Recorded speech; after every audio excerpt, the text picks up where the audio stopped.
الحمد لله الذي أنعم علينا بالإيمان والإسلام. أشهد أن لا إله إلا الله وحده لا شريك له ذو الجلال والإكرام. وأشهد أن سيدنا ونبينا محمدا عبده ورسوله المبعوث إلى سائر الأمم. اللهم صل وسلم وبارك على سيدنا محمد وعلى آله وصحبه والتابعين ومن تبعهم بإحسان إلى يوم الدين. أما بعد، فيا أيها الناس أوصيكم ونفسي بتقوى الله وطاعته لعلكم ترحمون. قال الله تعالى في القرآن الكريم وهو أصدق القائلين: أعوذ بالله من الشيطان الرجيم يا أيها الذين آمنوا اتقوا الله وقولوا قولا سديدا يصلح لكم أعمالكم ويغفر لكم ذنوبكم ومن يطع الله ورسوله فقد فاز فوزا عظيما. صدق الله العظيم. Jamaah rahimakumullah.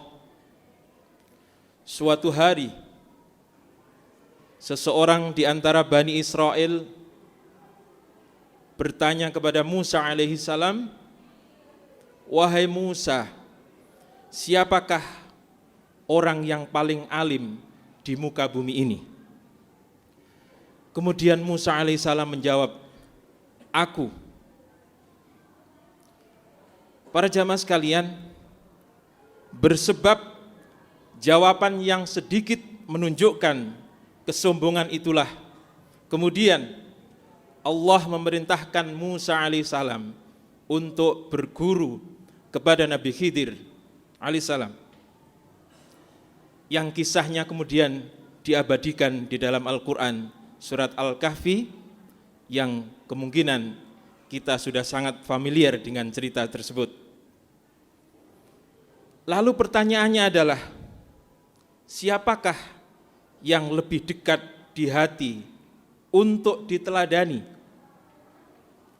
Siapakah yang lebih mulia derajatnya di sisi Allah Subhanahu wa taala? Musa atau Khidir? Maka sebagian di antara kita kadang terjebak dan terpukau oleh keajaiban-keajaiban yang dilakukan oleh Khidir, atau bahkan keajaiban-keajaiban yang dilakukan oleh orang-orang yang justru dikatakan Allah tersesat, seperti halnya dukun-dukun yang tersesat, atau penipu-penipu ulung yang bisa mengadakan uang dan sebagainya. Maka para jamaah sekalian, sebelum menjawab pertanyaan tersebut, mari kita lihat pengakuan dari sang guru, pengakuan dari Khidir alaihissalam, bahwa sang guru mengatakan, "Wa ma fa'aluhu min amri." Apa yang aku lakukan bukanlah perkaraku, bukanlah keinginanku. Khidir hanyalah guru yang dihadirkan oleh Allah Subhanahu wa taala untuk Musa di sepenggal kecil kehidupannya. Kepada Khidir Allah berikan semua pemahaman secara utuh tentang pelajaran yang akan disampaikan kepada Musa alaihissalam. Maka para jemaah sekalian, sebagian orang yang menyebut dirinya sufi, kemudian mengklaim, mengecap, inilah Khidir yang lebih utama daripada Musa, sebab Khidir menguasai ilmu hakikat, sedangkan Musa hanya sebatas syariat. Kemudian mereka melakukan hal-hal yang dalam tafsir orang awam itu adalah sebuah penyimpangan. Dalam pandangan syariat pun itu merupakan sebuah pelanggaran berat. Oleh sebab itu para jamaah sekalian, yang perlu kita pahami bersama adalah, yang pertama, setelah Khidir menjelaskan tindakan-tindakannya kepada Musa, maka kita ketahui bahwa tidak ada tindakan Khidir yang menyalahi syariat. Walaupun itu ketika beliau kemudian membunuh seorang anak kecil, sebab dia sudah diberitahu oleh Allah bahwa anak kecil itu nanti kalau besar dia akan menjadi orang kafir, sehingga Khidir mencegah sesuatu yang mungkar yang akan terjadi berikutnya. Alangkah jauh tugas mulia Khidir dengan apa yang dilakukan oleh para sufi-sufi nyeleneh itu, orang-orang yang menganggap dirinya sufi. Semisal ketika gurunya meminum khamr, kemudian santrinya atau muridnya mengatakan, ketika khamr itu sudah sampai di tenggorokan, maka khamr itu akan menjadi air putih seperti biasa. Yang kedua, yang perlu kita pahami adalah setinggi-tinggi derajat Khidir menurut para ulama adalah nabi di antara para nabi-nabi Bani Israel. Sementara Musa adalah nakibnya para nakib, nabi agung yang ditunjuk Allah untuk memimpin Bani Israel, seorang rasul yang bisa berbicara langsung kepada Allah, mengemban risalah Taurat, dan bahkan beliau masuk dalam jajaran ulul azmi bersama dengan Nuh alaihissalam, Ibrahim alaihissalam, Isa alaihissalam, dan Nabi kita Muhammad sallallahu alaihi wasallam. Maka para jamaah sekalian, sungguh amatlah jauh keutamaan daripada Musa di atas keutamaan Khidir. Kemudian yang ketiga yang perlu kita pahami adalah Allah memerintahkan kita untuk meneladani para rasul yang kisahnya diabadikan di dalam Al-Quran untuk menguatkan jiwa kita dalam meniti jalan ketakwaan. Para rasul itu memungkinkan untuk diteladani sebab mereka memiliki sifat-sifat kemanusiaan. Mereka tak seperti malaikat, juga bukan manusia setengah dewa. Mereka bertindak melakukan tugas-tugas yang luar biasa dalam keterbatasannya sebagai manusia. Justru keagungan para rasul itulah terletak pada kemampuan mereka dalam menyikapi setiap perintah yang belum sama sekali tersingkap hikmahnya. Berbeda dengan Khidir yang sudah dikasih tahu oleh Allah mulai awal hingga akhir.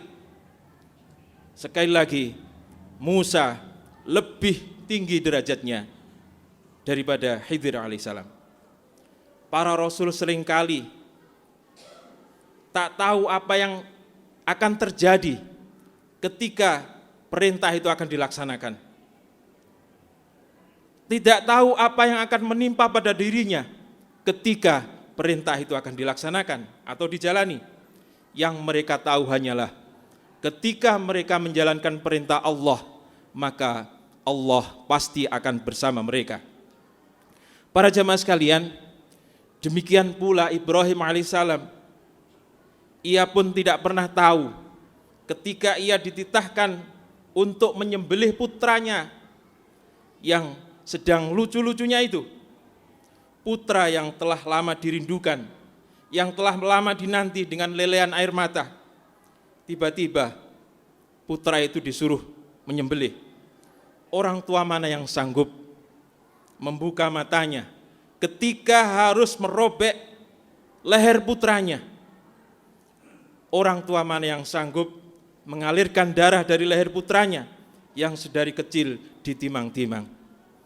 Tidak ada yang sanggup para jamaah sekalian. Maka dengan memejamkan mata, Ibrahim pun melakukannya, meski ia belum tahu bahwa seekor domba akan menggantikan putranya tersebut. Yang dia tahu adalah ketika melaksanakan perintah Robnya,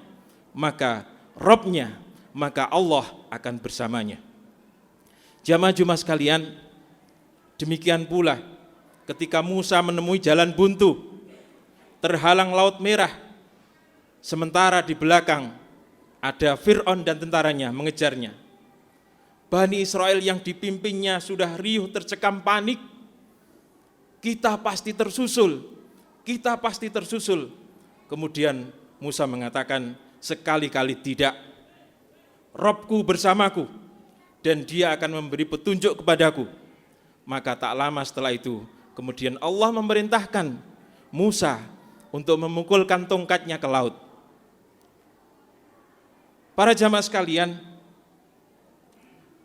kalau logika hanya menggunakan logika waras kita, mungkin Musa akan berkata, apa gunanya tongkat kemudian dipukulkan ke laut? Akan lebih berguna ketika tongkat itu kemudian digunakan untuk memukul kepala Fir'aun. Tetapi logika warasnya terkalahkan dengan logika imannya. Yang dia tahu adalah ketika saya melakukan perintah Allah, maka Allah bersama kita. Dan itu cukup bagi para nabi, dan mudah-mudahan kita juga demikian. Mereka para teladan sejati yang kisahnya membuat punggung kita tegak, dada kita lapang, dan hati kita berseri-seri, yang keteguhannya memancarkan keagungan, menyengat dalam jiwa-jiwa yang merindukan ketakwaan kepada Allah, yang semua itu terasa lebih indah sebab terjadi dalam deguban-deguban jantung, desiran-desiran hati, dengan kejutan-kejutan sekaligus sensasi-sensasi yang belum terbayangkan sebelumnya. Jamaah Jumat rahimakumullah, demikianlah para tauladan-tauladan kita yang logika imannya melompat jauh di atas logika warasnya. Yakinlah bahwa apapun perintah Allah, bagaimanapun keadaan kita, Allah pasti akan membersamai hamba-hambanya yang soleh. Semoga Allah selalu membimbing kita agar kita tetap pada jalannya, yaitu dinul Islam. Amin, amin, ya rabbal alamin. Ja'alana Allahu wa iyyakum minal faizin al-aminin, wa adkhalana wa iyyakum fi zumrati ibadihi salihin. A'udzu billahi minasy syaithanir rajim. Bismillahirrahmanirrahim. Wa tazawwadu fa inna khairaz zatit taqwa wattaquni ya ulil albab. Barakallahu li wa lakum fil Qur'anil azim wa nafa'ani wa iyyakum bima fihi minal ayati wa dzikril hakim wa taqabbal minni wa minkum tilawatahu innahu wal ghafurur rahim wa qur rabbighfir warham wa anta khairur rahimin.